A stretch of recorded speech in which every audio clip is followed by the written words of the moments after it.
এতগুলো লোকের সামনে নিতাইগঞ্জের মেয়েকে তুই অসম্মান করেছিস, এর শাস্তি তোকে পেতেই হবে। আপনারা বিশ্বাস করুন, আমি কোনো অন্যায় কাজ করিনি, আমি শুধু প্রাণ বাঁচাতে চেয়েছি। এসব কথা একদম বন্ধ করো। তুমি কি করতে চেয়েছো আমাদের আর জানতে বাকি নেই। আপনারা দয়া করে বিশ্বাস করুন, আমি সত্যি বলছি, ওখানে সাপ ছিল। ছিল তো গেল কোথায়? বদমাশি করার আর জায়গা পাও না? আমাদের গায়ের মেয়ের সম্মানে হাত পড়েছে। রতুলদা, আমরা কিন্তু এর একটা বীজ চাই। নিশ্চয়ই। এই সৎ চরিত্রের আগুন, এবার আগুনেও কলঙ্ক পড়লো তো। মিথ্যে কথা বলে কিন্তু আপনারা আমাকে কলঙ্কিত করছেন। মিথ্যে কথা? এতগুলো লোক তোকে মিথ্যে কথা বলছে, তাই না? চৌধুরী বাবুকে খবর দে, এবার সে নিজে এসে তার ভাইয়ের বিচার করুক। ধর একে।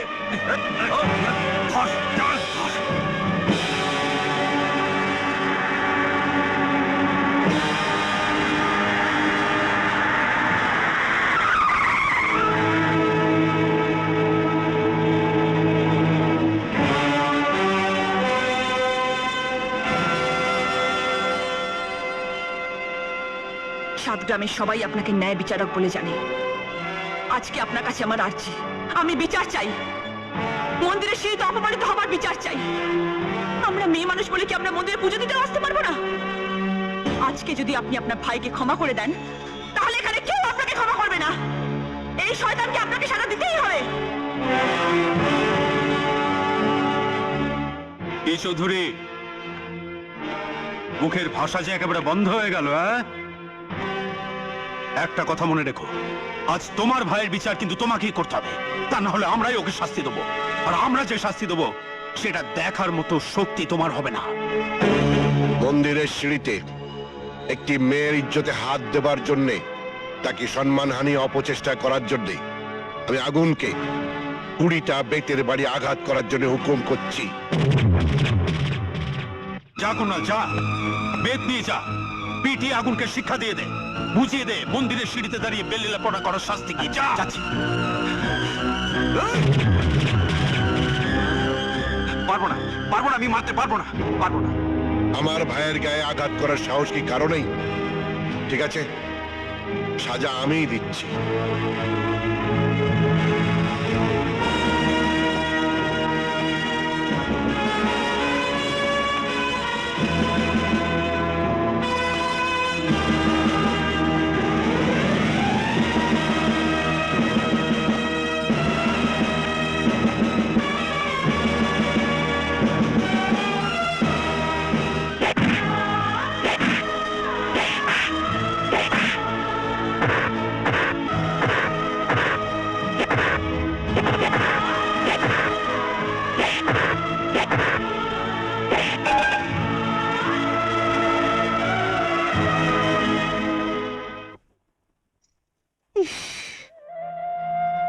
তুমি আগুনকে এভাবে মারতে পারলে? তোমার মনে কি মায়া দয়া বলে কিচ্ছু নেই? প্লিজ মমতা, প্লিজ আমাকে ওভাবে বলো না। চৌধুরী বাড়ির 200 বছরের ইতিহাসে কলঙ্ক লাগার ভয়ে আমি বাধ্য হয়েছি ওকে মারতে। কিন্তু আমি তো জানি বিনা দোষেও সাজা পেয়েছে। তুমি কেঁদো না দাদা, কেঁদো না। দেখো, আমার একটু লাগেনি। আমি শত আঘাত সহ্য করতে পারবো দাদা, কিন্তু তোমার চোখের জল সহ্য করতে পারবো না।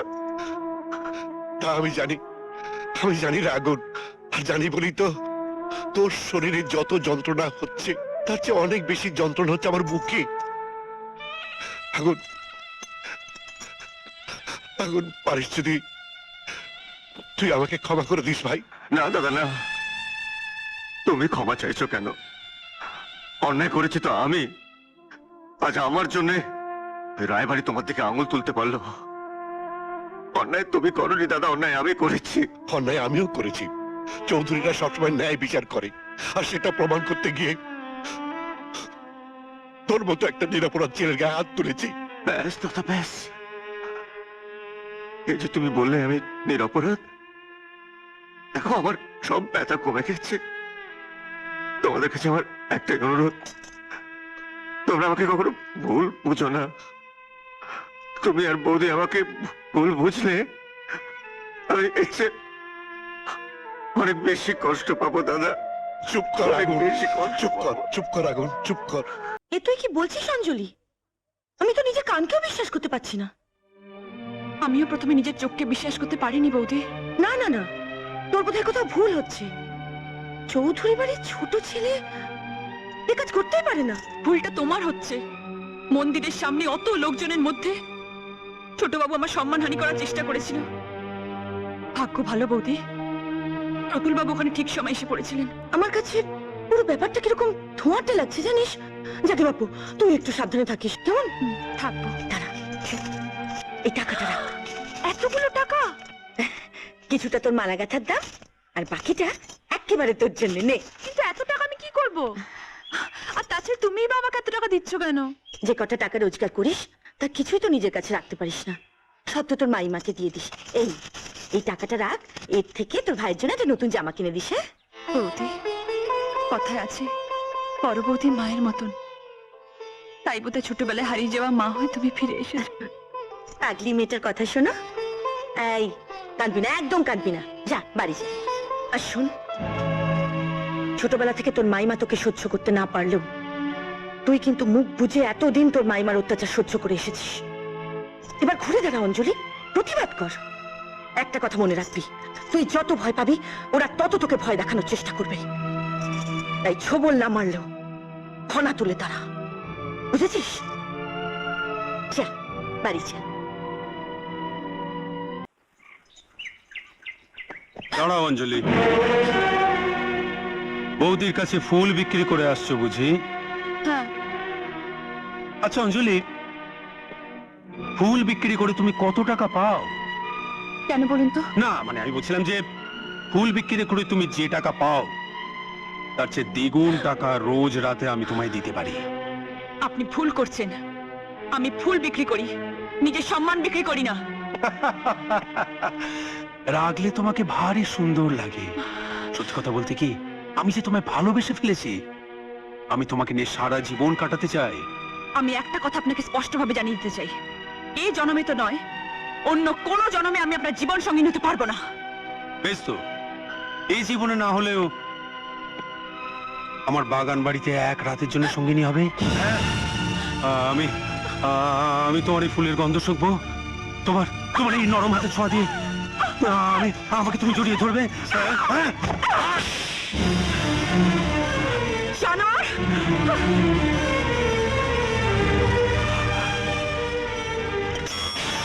ও মা, এত সুন্দর কাবলিশটা তুই ভেঙে ফেললি?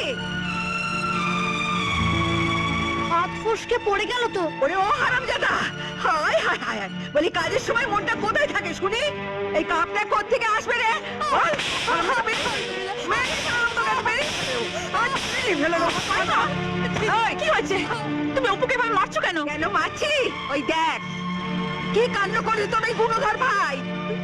ও ছোট ছেলে, প্লেটটা ধুতে গিয়ে নয় ভেঙেই ফেলেছে, তাই বলে তুমি ওকে ভাবে মারবে? তা ভাইয়ের জন্য দিদি যদি এতই দরদ, তো কাপ ডিশটা কিনে দিবি আর মারবো না। ঠিক আছে, এই নাও, ও একটা প্লেট ভেঙেছে, তুমি 10টা প্লেট কিনে নেবে। আশ্চর্য, এতগুলো টাকা তুই বা কোত্থেকে পেলি? রুবি বৌদিকে মালা গেঁথে দিয়েছিলাম, তাই উনি দিয়েছেন। আমাকে বুঝতে পেয়েছিস? কেউ মালা গাঁথার জন্য এতগুলো টাকা দেয়? বল হারামজাদি, কার কাছে গতর বিক্রি করে এলি? এতগুলো টাকা কোথা থেকে পেলি? মাইমা, মুখ সামলে কথা বলো। কোন নোংরা পথে আনা টাকা আমি তোমাকে দিইনি। ও মা, আমাকে তুই চোখ রাঙাচ্ছিস? চোখ রাঙাচ্ছি না, কিন্তু স্পষ্টভাবে একটা কথা আমি তোমাকে জানিয়ে দিচ্ছি, যেদিন আমরা টাকা দিতে পারবো সেদিন এ বাড়ির খাবার খাবো, তোমার মান নয়। আর যেদিন টাকা দিতে পারবো না সেদিন তুমি মেরে তোমার হাতে সুখ মিটিয়ে নিও। চলে আয় অপু, চলে আয়। পাখির বোল ফুটেছে, কিন্তু আর না, আর অপেক্ষা করা যাবে না।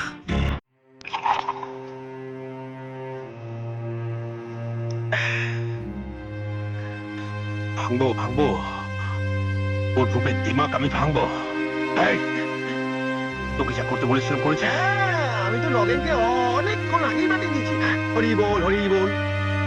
কিন্তু গুরু, একটা কথা বলবো, বলছিলাম তো ওই অঞ্জলি বলে মেয়েটার ক্যারেক্টার তো নাকি একটু ক্যারেক্টার।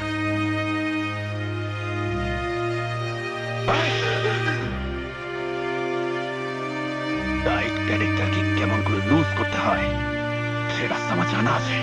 ওই তো নবেন এসে গেছে। এনেছি বস।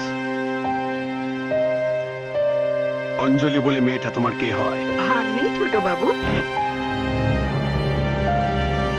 তোমার ওই ভাগ্নি গেছে আমার চাই। এনেও টাকা, প্রয়োজনে আরো পাবে। নগেন, ননাই, যাও এদের সঙ্গে। এই চলো।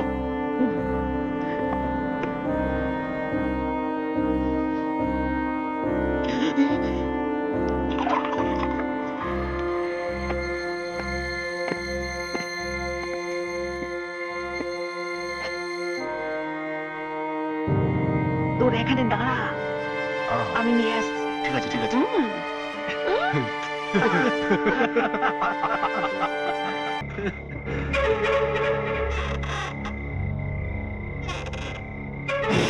আয় বলছি, আয়, আয়, চল, চল, সাইমা, তুমি আমাকে কোথায় নিয়ে যাচ্ছ? ওর আসল জায়গায়, ছোট বাবুর কাছে, চল। আমি যাবো না। আমি যাবো না।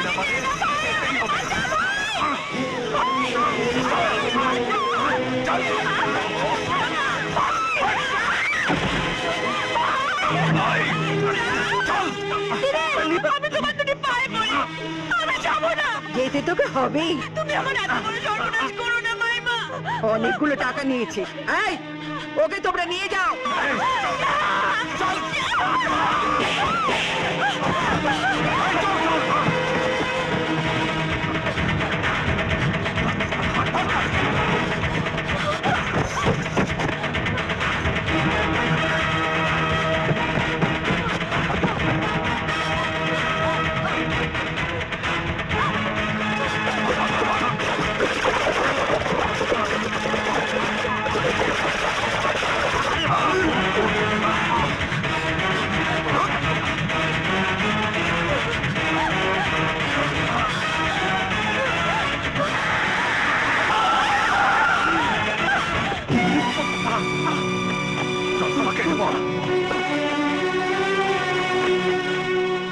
কি ব্যাপার, এত রাতে তুমি এখানে? ওরা কারা?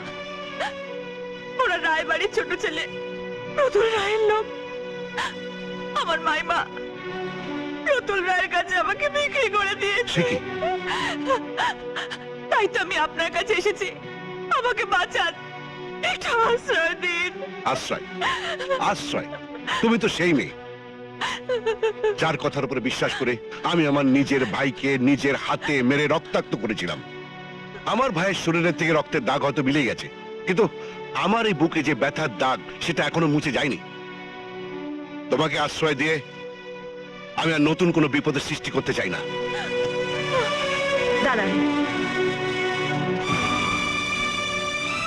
আমি জানি এই মেয়েটির জন্যই একদিন আপনি আপনার ভাইয়ের গায়ে হাত তুলেছিলেন। ভাইকে মারার সেই ক্ষত আজও আপনার বুকে লেগে আছে। কিন্তু কিন্তু একবার ভেবে দেখুন, ওর একটা ছোট্ট ভুলের জন্য আজ যদি আপনি ওকে আশ্রয় না দেন, তাহলে তাহলে ও কলঙ্কিত হবে। তখন আপনি আপনার বিবেকের কাছে কি কৈফিয়ত দেবেন? কি হলো, নিতাইগঞ্জ তথা ময়নাগুড়ির সুবিচারক মহামান্য চৌধুরী মশাই, এই কি আপনার সুবিচার? থামুন, বিচারের আপনি কি বোঝেন? এই মেয়েটির গায়ে হাত দেওয়ার অপরাধে আমি আমার ভাইয়ের বিচার করে শাস্তি দিয়েছিলাম। সেই ভুল করেছে আমার রায়বাড়ির ছোট ছেলে। রাহুলটাকে বলুন তার ভাইয়ের বিচার করতে। উপায় থাকলে সে ব্যবস্থা আমি আগেই করতাম, কিন্তু রায়বাড়িতে আমার কোনো প্রতিবাদ টিকবে না, আপনি বিশ্বাস করুন। তাই আমি আপনাকে হাত জোর করে অনুরোধ করছি, আপনি ওকে ক্ষমা করুন, ওকে আশ্রয় দিন। তা আমার পক্ষে সম্ভব নয়, কারণ আমি চাই না ময়নাগুড়ির কোনো ক্ষতি হোক। ময়নাগুড়িকে বাঁচাবার জন্য আপনি আছেন, কিন্তু এই অসহায় মেয়েটিকে বাঁচাবার জন্য কেউ নেই, কেউ নেই।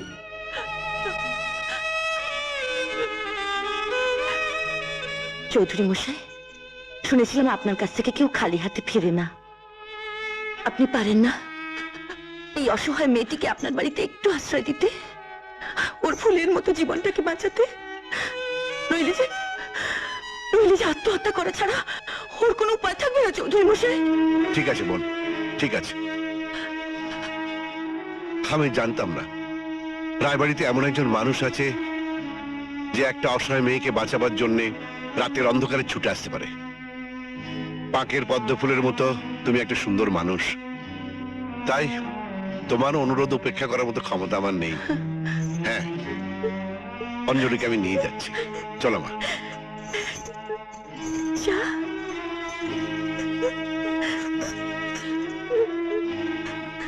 এই, অঞ্জলি একদম কাঁদবি না। আজ থেকে অপু আমার কাছে থাকবে। তুই নিশ্চিন্তে চৌধুরী মশাইয়ের কাছে যা। যা।